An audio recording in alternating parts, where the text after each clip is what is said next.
look at essentially the supply side, so on the demand side, we didn't create the kind of investment and the growth sectors that we required. On the supply side, we did very well in terms of enrollment ratios. Extremely high. Even amongst girls, now there are more girls in tertiary education than boys. We've done extremely well in getting people into formal education. However, our learning outcomes have not been as strong, particularly in the STEM subjects. Science, technology, engineering, maths, our outcomes have not been as strong. You compare us again with the successful countries of East and Southeast Asia. They do extremely well in those subjects. In fact, they're world class. They're the best in the world. So that's another lesson we need to learn. In terms of skilling our people, in terms of our education, training, and skills development programs, we need to make sure that we empower our young people with the right skills for a modernizing economy. So those are, in my view, some of the drags that have held us back. So what do we need to do? And what is being done to address those three major drags? So if I can start with what I call macroeconomic stress, as I said, the main source of instability has been the government budget.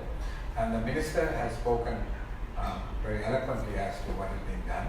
And the government is in the midst of a fiscal consolidation program that's intended to bring the budget deficit down to 3.5% of GDP by 2020.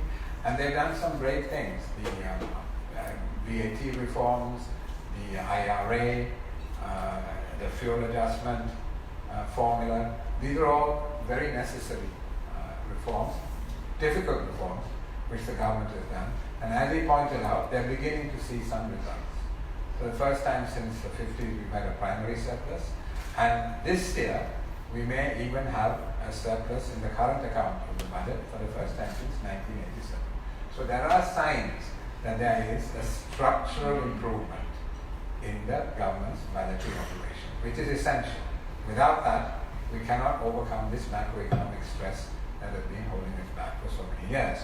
But of course, we are getting to the point in the electoral cycle when these things become more challenging.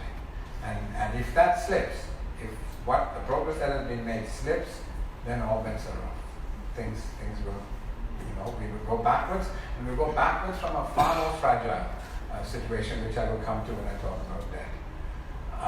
So essentially what the government is doing is to overcome this macroeconomic stress, putting in place 4 clear frameworks.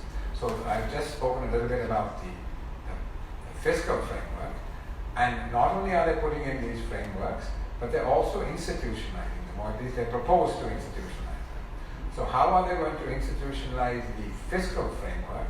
Well, they're going to pass some, at least give greater teeth to some fiscal rules that already exist. There has been since 2002 the Fiscal Management Responsibility Act, which sets out a target for the overall budget deficit and debt to GDP. But I think in every year since 2002, we've kind of reached it. But the thinking now is to try and give it greater teeth. How does one give it greater teeth? One is to specify very clearly the reasons for which the targets can be reached. First, you have to decide on the targets. You can continue with the same targets, the overall deficit and debt to GDP. It can be revenue, the expenditure, whatever you do. You set the targets, and then you give specific reasons for which the target can be reached, such as if there is a natural disaster and the government has to incur very large amounts of relief expenditure, or if there is a massive exogenous shock, like a spike in oil prices, and there is a severe recession, and the government has to undertake counter-cyclical fiscal policy to spend money to get growth up, then that would be another reason. So that you'd specify the reasons when you can reach the target.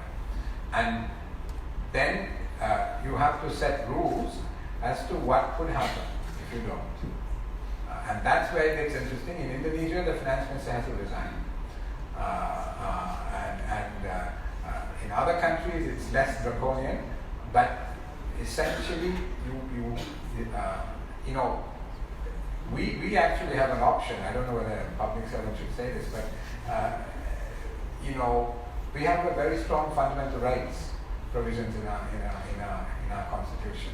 And if the law is breached, if the fiscal rules are breached, I think any citizen is entitled to go to file a fundamental rights petition and say that his savings are being debased by the fiscal rules being breached. So this is something I think hopefully that in the future the citizens will use to discipline our fiscal performance.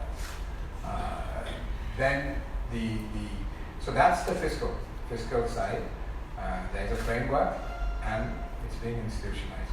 On the monetary policy side, which is the central bank's remit, the central bank is in the process of transitioning to a flexible inflation targeting regime. I won't go into too much technical detail, but what it does is that the government usually sets the inflation target, and at the moment it's 4 to 6%, and the central bank is then given the authority to conduct monetary policy in such a way as to hit that target. And we build in more independence. For instance, the Monetary Law Act, which is the foundational law of the central bank, is being amended, whereby in future the central bank will not accept government payment. They will not buy treasury bills to give the essentially print money for the government because it's short of cash. The government has to manage on its own. Central bank won't accommodate loose fiscal policy. Because this fiscal forbearance which we've had for years and years has really held us back. It's been part of the macroeconomic stress that is there. And the cabinet has approved the conceptual framework for the amendments to the Monetary Law Act, but hopefully, and already we've now really stopped buying treasury bills. The central bank stopped buying treasury bills. So that imposes greater discipline on the fiscal side. So that's again a framework which will hopefully enable us to address this macroeconomic stress we've had for years. And in order to transition to the flexible inflation targeting regime, the central bank has built up its modeling and forecasting capabilities, and it is what the flexible inflation targeting enables you to do is to be much more proactive and forward-looking in your monetary policy, because the whole objective is to anchor future expectations so that you are constantly looking forward, which is why the forecasting becomes important. And so you set monetary policy to what is going to be happening ahead of you, because there is a lag in monetary policy transmission. So that's the framework there. And in fact, in some countries, if the inflation targeting is missed, the central bank governor has to resign. And that was the case in New Zealand. So it's a discipline. It focuses minds. Then that's the second framework. The third framework relates to the exchange rate. We're trying to manage it in a more market-oriented way while preventing any major volatility in the rate. So that's again the set of rules we are developing to manage the exchange rate. So we're going to try to have a framework which is more predictable. Finally, debt management. The minister said that it's a key target and they're bunching ahead of us, and that's clearly true. I guess the bottom line as far as debt management is concerned is at the moment it's still manageable. It's very, very challenging, but it's manageable. But if the government loses control of its budget, then there'll be very serious and severe consequences, because we're on the edge. Our debt to GDP ratio is 77%. Our rating peers, the median is about 50, between 45 and 50. So we're way out. We're an outlier. And so over time we have to reduce it, but it will take some time. In the meantime, we have to make sure that there's enough confidence in our economy that we can go out and borrow the money we need to keep rolling over this debt and buying time to get our receipts, our exports, FDI and things up to be able to reduce the debt. What is now possible with the passage of the Active Liability Management Act in April is that we have the flexibility and the headroom to build some buffers for liability management. before the Act came into being, under the Appropriation Act, in any given year, the government could only borrow the resources it needed to meet the deficit for that particular year. So if you have, that's whatever it is, 100 billion rupee deficit, you can only borrow 100 billion rupees, not more than that. But what the Active Liability Management Act enables us to do is to now go to the market and borrow opportunistically to build up these buffers. So we can go and borrow in excess of that particular year's borrowing requirement, but there's very tight kind of supervision in that you have to get cabinet and parliamentary approval to be able to activate the Active Liability Management Act. So this framework again enables us now to build up some buffers and to address this bunching that is coming up. But in order to do that, we have to maintain our rating and we have to be able to have access to international capital markets, because we have to borrow about $4 billion US a year to be able to meet the external liabilities and the government's future requirements.